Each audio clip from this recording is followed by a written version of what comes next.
Salut la brigade, il est temps que je partage un petit bout de mon histoire avec vous. Il n'y a pas si longtemps que ça, j'étais cofondateur dans une startup de réalité virtuelle et je vais vous raconter un petit peu mon aventure. Cette startup, elle vient de lever 1 million de dollars et j'ai fait partie de son histoire de ses débuts jusqu'à septembre 2017. Donc je vais vous raconter mes mésaventures et en fin de vidéo, je vous dirai si j'ai droit à une part du gâteau et la leçon la plus importante que j'ai tirée de cette aventure. La startup en question, c'est Live et eux, ils veulent révolutionner la façon dont un joueur et des spectateurs interagissent entre eux dans un live stream d'un jeu en réalité virtuelle. Réalité virtuelle, vous savez, c'est là je mets un exemple en vidéo, c'est les mecs qui ont les masques et qui jouent à un jeu ou qui font de la méditation ou une thérapie, peu importe. C'est pour plein d'applications. Moi, je vais vous parler du côté jeu.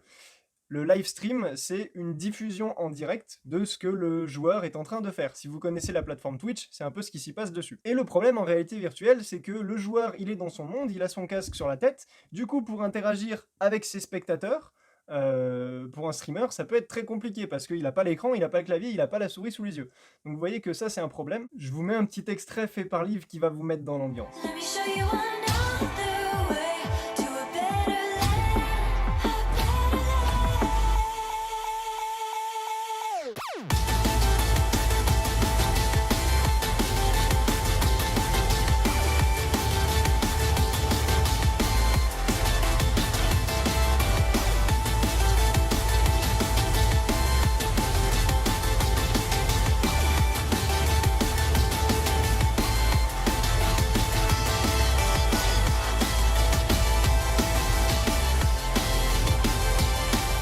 Autre extrait que je vous montre, que je vais commenter en même temps, qui va vous montrer pourquoi c'est bien côté joueur et côté spectateur. Donc là, on voit un joueur qui est capable de sélectionner plusieurs avatars. Donc en fait, il est capable de se montrer sous différents petits bonhommes. Voilà, je sais pas tous les noms, hein, j'imagine que voilà, on voit les différents avatars. Donc après, c'est personnalisable, hein. Les joueurs, ils peuvent choisir leur avatar, ils peuvent faire le leur, etc. Et vous pouvez avoir un chat, voilà, dans un jeu de tir, par exemple. Et l'autre avantage, c'est que vous avez une caméra virtuelle. Donc la caméra virtuelle, c'est celle qu'on a dans le jeu. Et cette caméra virtuelle, on le voit ici, vous permet d'aller très loin ou d'avoir une vue de dessus ou de faire des prises de vue qui tournent, etc.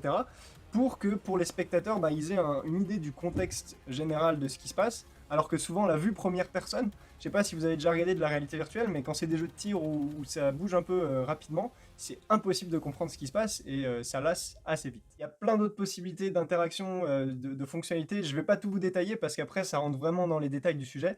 Et là, je vais vous parler de mon histoire. Alors, tout a commencé dans ma colocation à San Francisco avec un simple écran vert. Je vais vous mettre des photos en même temps que je raconte l'histoire, comme ça vous pourrez suivre. Le problème, c'est qu'on s'est vite rendu compte qu'on ne pouvait pas faire des prises de vue à 360 degrés et c'était une caméra fixe qu'on ne pouvait pas bouger. Donc on s'est dit, on va faire un cube. Comme ça, on pourra faire des prises de vue dans tous les sens. On a appelé ça le Live Cube. Donc avec des trépieds, des ficelles, de la colle, des pinces et à coups de perceuse, on a réussi à faire un premier prototype du Live Cube. Et quand on a vu ça, on s'est dit, mais pourquoi on n'essayerait pas d'en faire un produit et de le vendre?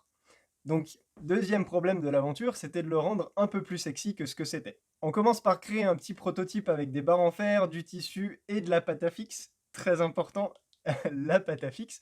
Puis après, en plastique.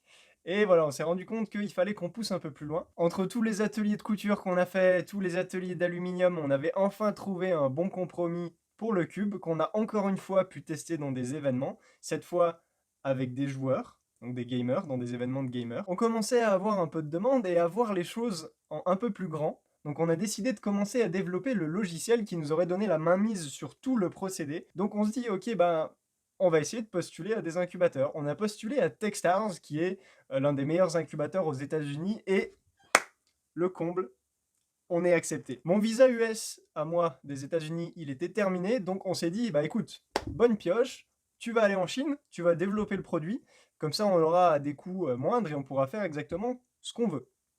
Donc je vais en Chine et mes deux autres cofondateurs, ils vont faire Techstars à Los Angeles. Me voilà donc à Shenzhen, juste au-dessus de Hong Kong, où j'avais pris soin de préparer quelques rencontres pour m'aider à développer le projet, à trouver des usines et des partenaires sur place. Premier problème, on s'est rendu compte que en tout cas je me suis rendu compte que faire un produit sur mesure, c'était bien trop cher.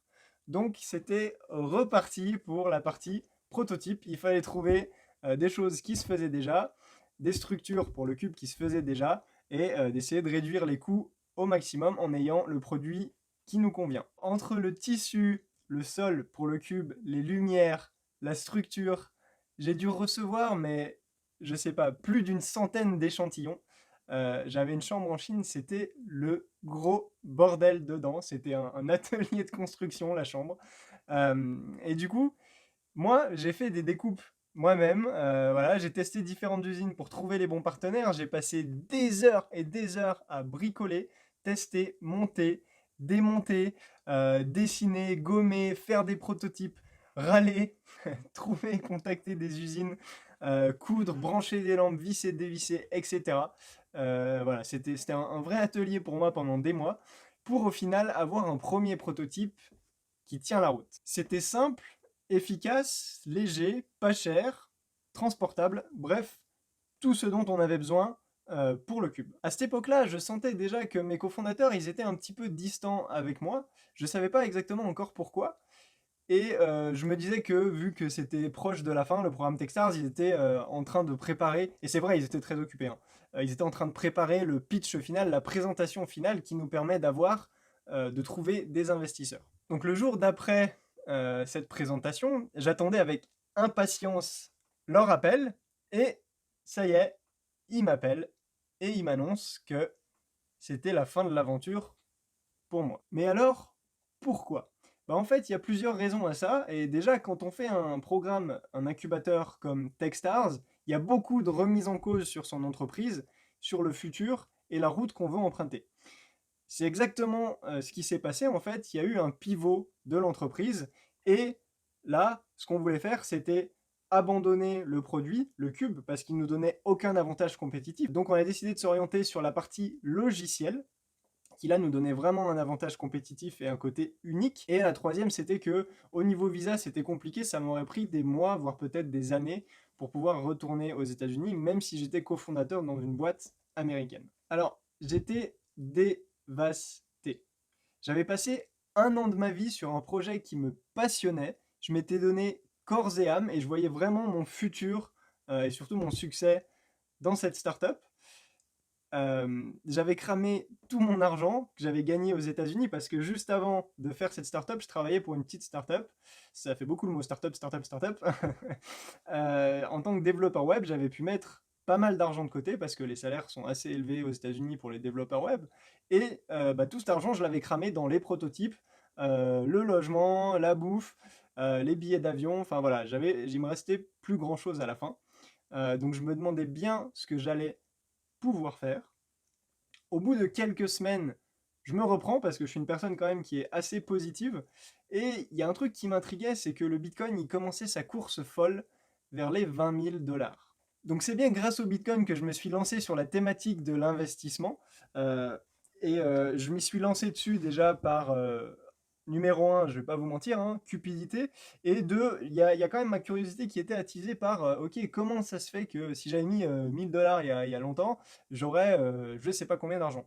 Du coup, je me suis dit que je manquais quelque chose et que je devais comprendre le monde de la finance et de l'investissement, qui au final est devenu une vraie passion. Je sais pas si vous voyez tous les livres là, mais voilà. Alors, je fais attention à que ça tombe pas. Mais il y en a de partout, hein. Il y a une pile ici, il y en a là-bas, enfin bon, bref. Il y en a de partout, c'est devenu une vraie passion.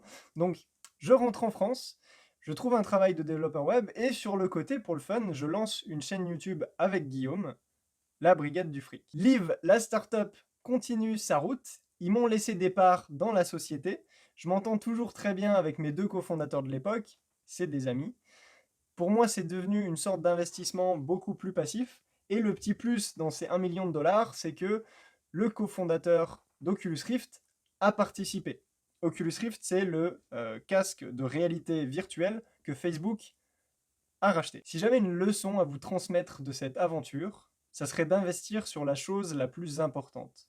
Une chose qu'on ne peut pas vous enlever, comme un cube. Cette chose-là, c'est vos connaissances à vous. Live stream, c'est quand un joueur il est en train de rediffusionner, de diffuser. Diffuser. Aïe aïe aïe, ça va plus. Ça va plus.